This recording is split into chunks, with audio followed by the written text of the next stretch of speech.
신명기 21장 15절에서 17절입니다. 저와 번갈아 교독하고 마지막 절 함께 읽겠습니다. 어떤 사람이 두 아내를 두었는데 하나는 사랑을 받고 하나는 미움을 받다가 그 사랑받는 자와 미움을 받는 자가 둘 다 아를 낳았다 하자. 그 미움 받는 자의 아들이 장자이면 자기의 소유를 그의 아들들에게 기업으로 나누는 날에 그 사랑을 받는 자의 아들을 장자로 삼아 참 장자 곧 미움을 받는 자의 아들보다 앞세우지 말고. 함께 읽겠습니다. 반드시 그 미움을 받는 자의 아들을 장자로 인정하여 자기의 소유에서 그에게는 두목을 줄 것이니 그는 자기 기력의 시작이라 장자의 권리가 그에게 있음이니라. 아멘. 아멘. 지난번 설교에서 우리는 이방 여인이고 심지어 포로이며 노예의 신분인 여인을 아내로 맞이하면 그녀를 신부로 일반 신부로 대우하려는 하나님의 규례를 보았습니다. 당시로서는 이 규례는 놀라운 수준을 넘어 파격적이라 하겠습니다. 지금도 전쟁이 나서 다른 나라를 점령하게 되면 약탈과 약취, 더 나아가 강간 사건이 무수하게 벌어지는데 노예를 아내로 맞이하면 제대로 된 대우뿐 아니라 한 달간 애곡의 시간을 주고 그 이후에 합방하라고 하니 놀랍다는 생각이 듭니다. 거기다가 헤어지게 되면 다시 노예로 돌리지 말라고 하는 것은 당시 기준으로는 상상하기 힘들 정도의 인권 존중이라 하겠습니다. 그러나 어떤 이들은 하나님이 노예제를 기반으로 이 규례를 말씀하시니 하나님이 노예제도를 인정하는 것 아니냐, 그게 무슨 인권 존중이냐 불만을 토해낼 수 있는데 계속 말씀드린 대로 하나님의 규례는 시대의 법 질서를 기반 위에 정해졌다는 것을 잊어서는 안 됩니다. 만약 아담과 하와가 죄를 짓지 않았다면 이렇게 세상이 악해지지 않았을 것이고 노예 제도도 없었을 것입니다. 그러나 아담과 하와의 범죄 이후로 인간은 자기 소견에 오른 대로 세상 제도를 약육강식 무한 경쟁을 기반으로 만들었습니다. 그런 상황 가운데 하나님은 율법을 주심으로 세상 제도의 엇나간 부분을 되돌리게 됩니다. 하나님이 먼저 제도를 만드시고 율법을 주신 것이 아니라 인간이 스스로 만든 제도 위에 율법을 주신 것입니다. 그러므로 이 불법인 제도를 완전한 하나님의 수준으로 돌리기에는 한계가 있는 것입니다. 그러나 인간이 만든 제도가 문제가 있다고 해서 율법을 거의 하나님의 수준으로 주신다면 율법이 있어도 없는 상황이 벌어집니다. 죄인인 인간이 그 율법을 누가 따를 수 있겠습니까? 그럼 하나님이 율법을 따르지 않는 자를 다 멸망하고 다 심판하신 후에 다시 판을 짜야 됩니다. 사실 성경을 보게 되면 하나님이 그런 마음으로 홍수 심판을 하신 것을 볼 수 있습니다. 창세기 6장 5절에서 7절입니다. 여호와께서 사람이 죄악이 세상에 가득함과 그의 마음으로 생각하는 모든 계획이 항상 악할 뿐임을 보시고 땅 위에 사람 지으셨음을 한탄하사 마음에 근심하시고 이르시되 내가 창조한 사람을 내가 지면에서 쓸어버리되 사람으로부터 가축과 기는 것과 공중의 새까지 그리하니 이는 내가 그것들을 지었음을 한탄함이니라 하시니라. 심판 후 당대 의인인 노아를 중심으로 세상을 시작했지만 노아부터 죄를 짓지 않았나 이 말입니다. 결국 다시 도루묵이 되었습니다. 그러나 하나님은 다시는 이런 심판을 하시지 않겠다고 약조를 하셨기에 또 다른 계획을 세우신 것입니다. 그것이 바로 예수 그리스도를 통한 구원의 계획입니다. 서론이 길었는데 오늘은 장자권에 대한 얘기를 나누도록 하겠습니다. 이 장자권에 관한 내용은 창세기 사건을 생각나게 합니다. 그 사건과 연관하여 하나님이 원하시는 장자권에 대해 이야기 나눠보도록 하겠습니다. 오늘도 하나님이 장자권을 보장하는 이유를 생각하며 하나님의 뜻이 어디 있는지 생각해 보는 시간을 가지도록 하겠습니다. 서론했던 이야기를 좀 더 이어가도록 하겠습니다. 타락한 세상을 정화하고 더 이상 죄악으로 나아가지 않도록 하나님은 우리에게 율법을 주셨습니다. 그러나 그 이후로 인간은 계속 죄악으로 치달았고 이제는 하나님이 주신 율법이 인간의 죄악을 통제하지 못하는 지경이 되어 율법이 유명무실해진 상황까지 이르렀습니다. 희년규례를 가지고 생각해 보도록 하겠습니다. 여러분 희년을 아십니까? 희년, 즉 50년이 되면 원주인에게 그 땅을 돌려주는 규례입니다. 남에게 빚을 지거나 투자를 잘못하여 기업으로 받은 땅을 팔거나 빼앗겼어도 50년이 되면 원래 주인에게 돌려주는 규례가 바로 희년 규례입니다. 레위기 25장 10절에서 13절을 읽겠습니다. 너희는 50년째 해를 거룩하게 하여 그 땅에 있는 모든 주민을 위하여 자유를 공포하라. 이 해는 너희에게 희년이니 너희는 각각 자기의 소유지로 돌아가며 각각 자기의 가족에게로 돌아갈지며 그 50년째 해는 너희의 희년이니 너희는 파종하지 말고 스스로 난 것을 거두지 말며 가꾸지 아니한 포도를 거두지 말라. 이는 희년이니 너희에게 거룩함이니라. 너희가 밭의 소출을 먹으리라. 이 희년에는 너희가 각기 자기의 소유지로 돌아갈지라. 그런데 이 희년 규례가 지켜지고 있습니까? 지키는 사람이 있습니까? 정통 유대인도 안 지키고 있습니다. 처음에는 그것이 가능했을지라도 점점 세상이 악해지니 불가능한 규례가 되었습니다. 이 말은 점점 세상이 악해지므로 율법이 죄를 따라가지 못하는 상황이 벌어진 것을 말하는 겁니다. 예를 들어 간음하면 돌로 쳐 죽이라고 하는데 현재 이것을 지켜지고 있습니까? 이스라엘에서는 지켜집니까? 못 지킵니다. 세상이 점점 악해져서 하나님의 율법이 지킬 수 없는 법이 되어가고 있습니다. 동성애도 얻지 못하는데 간음을 어찌하겠냐 이 말입니다. 그러니까 하나님이 노예제도를 허용한 것이 아니라 인간의 죄악으로 세상이 이렇게 된 것이고 그 가운데 균형을 잡으려고 또한 억울한 자와 약한 자를 보호하고 더 이상 악으로 나아가지 않도록 규례를 정한 것입니다. 우리가 이 부분을 오해하지 않았으면 좋겠습니다. 본격적으로 본문을 살펴보겠습니다. 모세는 장자권 보장을 설명하려고 예를 들어 설명하고 있습니다. 15절을 읽겠습니다.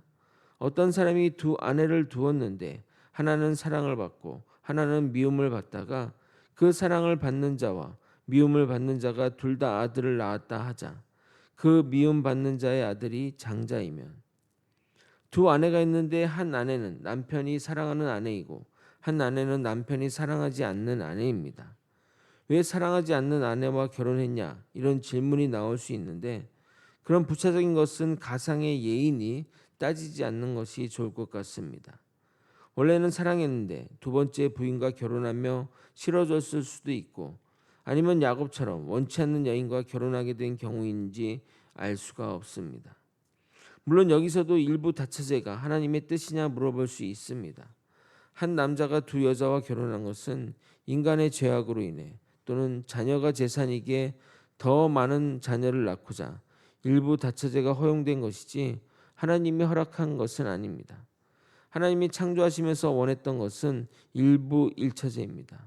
창세기 2장 24절을 읽겠습니다. 이러므로 남자가 부모를 떠나 그의 아내와 합하여 둘이 한 몸을 이룰지로다. 그러나 인간들이 힘의 논리로 아내를 둘 이상 가지게 된 것입니다. 그래서 두 명의 여인과 결혼했는데 그 가운데 남편이 미워하는 여인을 사랑하는 여인보다 아들을 먼저 낳게 되면 그 아내가 미울지라도 그녀의 아들을 장자로 삼아야 합니다. 그래야 문제가 없습니다. 그런데 자기가 사랑하는 여인의 아들을 앞세우면 어떤 일이 벌어질까요? 야곱의 예를 한번 들어보겠습니다. 야곱의 자녀 중 누구를 장자로 삼아야 하겠습니까? 당연히 르우벤이 가장 먼저 태어났으니 그를 장자로 삼아야 합니다. 르우벤이 미워하는 레아의 소행일지라도 말입니다. 그런데 야곱은 그렇게 하지 않았습니다. 야곱은 자신이 사랑하는 라헬이 낳은 요엘에게 채색 옷을 입혔습니다. 창세기 37장 3절. 요셉은 노년에 얻은 아들이므로 이스라엘의 여러 아들들보다 그를 더 사랑함으로 그를 위하여 채색 옷을 지었더니 야곱은 요셉을 다른 형제들보다 더 사랑했고 이 사랑의 표현이 바로 채색 옷이었습니다. 채색 옷은 성경에 딱 2번 표현되는 희귀 표현으로 다윗의 딸 다말도 이 옷을 입었다고 합니다. 학자들은 이 옷이 손목과 발목까지 내려오는 긴 옷이며 일반적인 일꾼의 옷이 아니라 귀족이나 통치자의 복장이라고 합니다. 그러므로 야곱은 실질적으로 요셉을 가정의 후계자 또는 집안의 리더로 보고 있었음을 암시합니다. 결국 이런 편애가 형제들 사이의 갈등의 불씨가 되었고 요셉을 미워하게 된 계기가 되었던 것입니다. 창세기 37장 4절에서 5절. 그의 형들이 아버지가 형들보다 그를 더 사랑함을 보고 그를 미워하여 그에게 편안하게 말할 수 없었더라. 요셉이 꿈을 꾸고 자기 형들에게 말하며 그들이 그를 더욱 미워하였더라. 결국 그로 인해 요셉은 애굽의 노예로 팔리는 인생이 되었습니다. 물론 나중에 요셉이 총리가 되어 이스라엘 민족을 구했으니 잘된 유일한 경우이지만 이 일을 잘했다고 할 사람이 누가 있습니까? 하나님은 동기를 중요하게 여기지 결과를 놓고 판단하시는 분이 아닙니다. 요셉은 정말 특별한 경우이고 그렇게 팔려간 노예가 살아 돌아온 경우가 없었기에 그의 형들도 그를 죽었다고 생각한 것입니다. 거짓으로 아버지에게 동생이 죽었다고 말했지만 실질적으로 죽은 것이나 마찬가지입니다. 그런데 모든 가족 구성원이 장자에게 장자 대우해 주는 것에 불만을 가질 사람은 없습니다. 왜냐하면 장자는 기본적으로 가업을 이어나갈 책임이 있고 부모와 동생들을 돌볼 책임이 있기 때문입니다. 모든 장자가 그런 것은 아니지만 보통의 가정에서는 장자 스스로 그렇게 짊어지기도 하고 교육을 통해 그렇게 생각하여 장자로 태어난 자는 장자의 역할을 하려고 합니다. 이것은 세상 어느 문화나 나라에서도 장자에 대해 가지는 공통의 생각입니다. 장자는 장자로서의 권위와 능력이 있습니다. 그래서 하나님은 이렇게 규례를 정함으로 가족의 분란과 문제의 싹을 자른 것입니다. 16절 17절을 여러분이 다시 한번 읽어보도록 하겠습니다. 시작. 자기의 소유를 그의 아들들에게 기업으로 나누는 날에 그 사랑을 받는 자의 아들을 장자로 삼아 참 장자 곧 미움을 받는 자의 아들보다 앞세우지 말고 반드시 그 미움을 받는 자의 아들을 장자로 인정하여 자기의 소유에서 그에게는 2 몫을 줄 것이니 그는 자기의 기력의 시작이라 장자의 권리가 그에게 있음이니라. 미움받는 아내의 아들이라도 그가 장자이면 장자로 인정하여 부모 소유의 유산을 그에게 2 몫을 주어야 합니다. 예를 들어 자녀가 4명이고 그 부모의 유산이 1억이면 다른 나머지 형제는 2천만 원씩 주고 나머지 장자는 4천만 원을 지급하면 됩니다. 이러한 규례는 하나님이 정하신 규례이니 우리가 지켜야 합니다. 가끔 자신이 가장이니 내 마음대로 해도 된다고 생각할지 모르지만 그렇게 해서는 안 됩니다. 개인적인 선호도나 감정에 의해 하나님보다 더 높은 위치에서 재산 상속의 권한을 임의대로 행사해서는 안 됩니다. 최근에는 균등법이 가족 구성원들을 균등하게 나누는 것이 법안으로 제정되어 있는데 하나님의 뜻을 따라 이렇게 하는 것이 맞다고 생각합니다. 다시 야곱의 이야기를 살펴보겠습니다. 하나님은 장자를 더 챙기라고 말씀하셨는데 야곱은 어떻게 했습니까? 11번째 아들인 요셉을 끝까지 장자로 대우했습니다. 야곱은 인생 말년에 요셉의 2 아들을 축복하며 장자로서의 대우하는 것을 볼 수 있습니다. 창세기 48장 4절에서 6절입니다. 내게 이르시되 내가 너로 성육하고 번성하게 하며 내게서 많은 백성이 나게 하고 내가 이 땅을 내 후손에게 주어 영원한 소유가 되게 하리라 하셨느니라. 내가 애굽으로 와서 내게 이르기까지 애굽에서 내가 낳은 2 아들을 에브라임 므낫세는 내 것이라. 르우벤과 시몬처럼 내 것이 될 것이요 이들 후의 소생도 내 것이 될 것이며 그들의 유산은 그들의 형의 이름으로 함께 받으리라. 참 야곱은 고집이 센 사람 같습니다. 형이 받을 축복을 자신이 가로챈 것도 모자라 끝까지 요셉을 장자로 세워서 그에게 2 몫을 주고 있습니다. 물론 요셉은 충분히 그럴 만한 일을 했지만 말입니다. 근데 좀 놀라운 것은 하나님은 인간이 그렇게 하나님의 뜻을 어긋나게 행동할지라도 그것에 지장받지 않으시고 그 가운데 하나님의 역사를 이끌어 가십니다. 우리 인간이 교만하여 자신이 무엇인가 할 수 있는 것처럼 행동하지만 하나님의 계획과 이끄심에는 전혀 문제가 되지 않습니다. 말씀을 정리하겠습니다. 하나님은 가정의 질서를 위해 장자의 권리를 지키라고 말씀하셨습니다. 장자에게 이러한 권리만 주는 것이 아닙니다. 반드시 장자는 부모를 봉양하고 동생들을 챙겨야 합니다. 누구보다 높은 책임감으로 그 일을 감당해야 됩니다. 책임은 방기하고 권리만 누리겠다고 하면 잘못된 것입니다. 권리와 책임은 동전의 양면과 같습니다.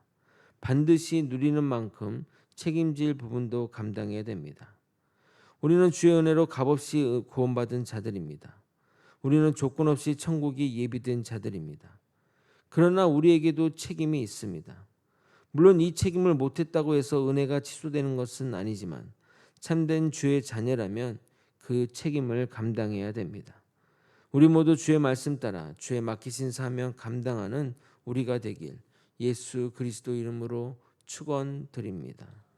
기도하시겠습니다.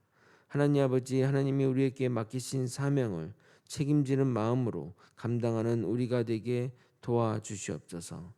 우리는 값없이 의롭게 된 자이고 온전히 주님의 은혜로 구원받은 자들입니다. 그러기에 우리에게 맡기신 사명을 기쁨으로 감당하는 우리 모두가 되게 도와주시옵소서. 이 모든 것 우리 주 되신 예수 그리스도 이름으로 기도드리옵나이다. 아멘.